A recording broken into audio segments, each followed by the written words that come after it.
अहंकार पर काबू पाना है जरूरी, विनाश का बन सकता है कारण। काफी समय पहले की बात है, एक गांव में एक मूर्तिकार रहता था।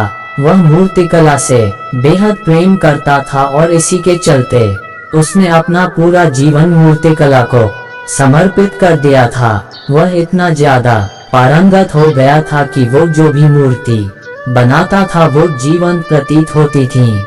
हर कोई उसकी कला की प्रशंसा करता था। उसके चर्चे दूर दूर तक थे।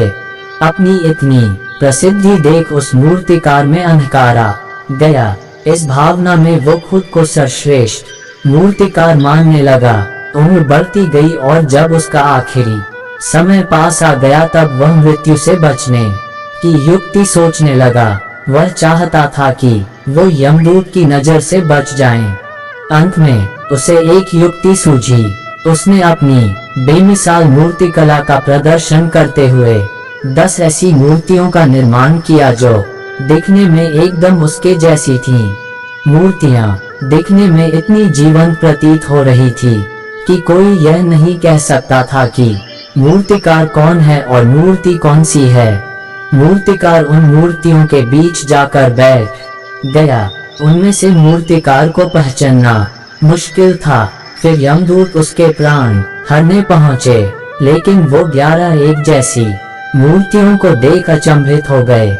यमदूत उन मूर्तियों में अंतर कर पाने में असमर्थ था, लेकिन उन्हें ये भी पता था कि मूर्तिकार इन्हीं मूर्तियों के बीच छिपा हुआ बैठा है। लेकिन उसके प्राण हरने के लिए मूर्तिकार की पहचान करनी आवश्यक थी। नियमों के अनुसार मूर्तिकार का अंत समय आ चुका था और यमदूत उसके प्राण छोड़कर नियमों के विरुद्ध नहीं जाना चाहते थे। यमदूत चाहता तो वो हर मूर्ति को तोड़कर देख सकता था, लेकिन यह मूर्तिकार की कला का अपमान होता। ऐसे में यमदूत ने एक तोड़ निकाला।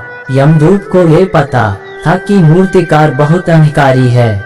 ऐसे में यमदूत ने मूर्तियों को देखकर कहा कि ये सभी मूर्तियां कलात्मकता और सौंदर्य का अद्भुत संगम है। लेकिन मूर्तिकार ने एक त्रुटि कर दी। अगर वो यहाँ होता तो मैं उसे बता देता कि क्या त्रुटि हुई है। इतने में ही मूर्तिकार का अहंकार जाग गया। उसने झट बोला, त्रुटि? असंभव, मेरी बनाई मूर्तियां सर्वदा त्रुटिहीन होती हैं। यमदूत की चाल कामयाब हुई और उसने मूर्तिकार को पकड़ लिया। उसने कहा कि मूर्तियां बोला नहीं करती। यही तुम्हारी त्रुटि है कि तुम अपने अहंकार पर काबू नहीं पा सकते हैं। यमदूत मूर्तिकार के प्राण हरकर यमलोक वापस चला गया। किसी भी व्यक्ति के लिए अहंकार विनाश का कारण है।